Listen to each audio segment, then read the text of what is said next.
Pontang-panting hidup jadi perias jenazah, usai tak laku di TV. Artis lawas ini alami pilu, ATM-nya dibobol hingga ratusan juta lenyap. Sampai liang kubur saya kejar. Masih ingatkah Anda pada artis lawas Ira Rizwana? Nama artis lawas Ira Rizwana mungkin sudah asing bagi para generasi milenial. Namun bagi para pecinta sinetron dan film di zaman 90-an tentu masih ingat pada sosok yang selalu ceria dan energik itu. Ira Rizwana sudah membintangi berbagai judul sinetron hingga film layar lebar yang membuat namanya kian melejit. Ia juga sempat terjun menjadi model sampai berhasil menjadi cover gadis sampul. Ira Rizwana memang sudah tak lagi muncul di layar kaca sejak menikah dengan seorang anggota BRIMOB. Namun tak banyak yang tahu, ternyata nasib kehidupan Ira Rizwana berubah drastis dari masa kejayaannya dulu.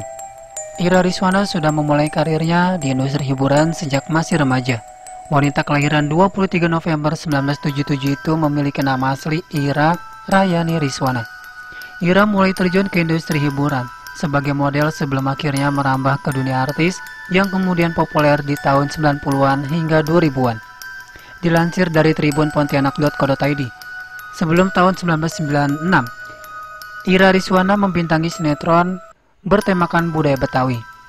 Mengingat saat itu sinetron Sidul Anak Sekolahan tengah menjadi tontonan paling favorit pada masanya. Hingga pada awal 2000-an, Ira bermain dalam sinetron berjudul Ku Cinta Dia dan berperan sebagai gadis tomboy. Tak disangka berkat sinetron itu namanya kian melejit, bahkan ia termasuk salah satu artis yang kemampuan aktingnya patut diacungi jempol. Sayangnya di tahun 2002, Ira Rizwana mengalami stres berat karena perceraiannya dengan sang suami hingga akhirnya karirnya pun meredup.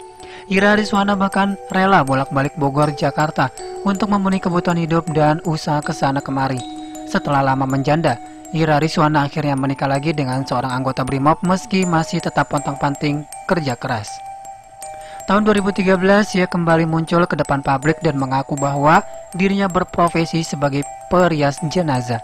Semua bermula saat ibunda temannya meninggal dunia dan memintanya merias jenazah karena keadaan terdesak. Akhirnya Ira Rizwana pun menggeluti profesi sebagai perias jenazah tanpa rasa takut. Meski itu tak berlangsung lama. Ia sempat harus pindah ke Riau mengikuti sang suami serta sibuk mengurus keempat anaknya. Dilansir dari YouTube Bebdo yang diunggah pada Maret 2019 lalu, Ira Rizwana mengaku kini telah nyaman menjadi ibu rumah tangga. Meski sesekali merindukan kesibukan syuting, apalagi saat bertemu generasi 90-an yang mengenalnya sebagai artis. Sekarang lebih ngurus keluarga, lebih ke anak-anak. Ya gitu-gitu deh, lebih ke ibu rumah tangga kali ya, kata Ira. Kangen banget, tapi ya gimana?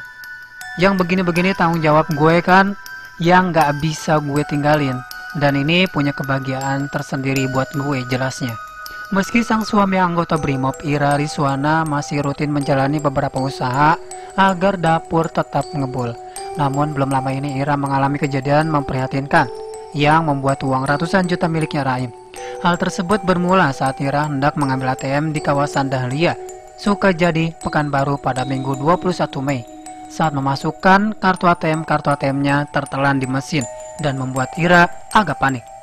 Ia kemudian menghubungi nomor telepon yang ada di mesin ATM tersebut untuk melaporkan kejadian itu. Namun tak disangka keesokan harinya saat mengecek rekening, uang senilai 235 juta raib dan hanya disisakan 15.000 saja. Setelah lapor polisi dan mendapat penyelidikan, baru diketahui bahwa itu adalah sindikat yang memalsukan nomor telepon di mesin ATM. Tentunya hal itu membuat Ira marah besar karena hasil kerja kerasnya diambil oleh oknum-oknum jahat. Ia sampai mengancam karena polisi sudah menemukan keberadaan sang pelaku setelah melihat dari rekaman CCTV. Saya mohon lebih baik menyerahkan diri. Setelah membobol ATM di daerah Dahlia, mereka mentransfer uang di ATM Kim Teng. Daftar transferannya akan saya share beserta jumlah uangnya, tulis Ira Rizwana melalui akun Facebooknya. Mungkin Anda bisa lolos karena kebiasaan Anda, tapi percayalah, Anda tidak akan lolos dari hukuman sosial dan Tuhan. Sampai liang kubur akan saya kejar, pungkasnya.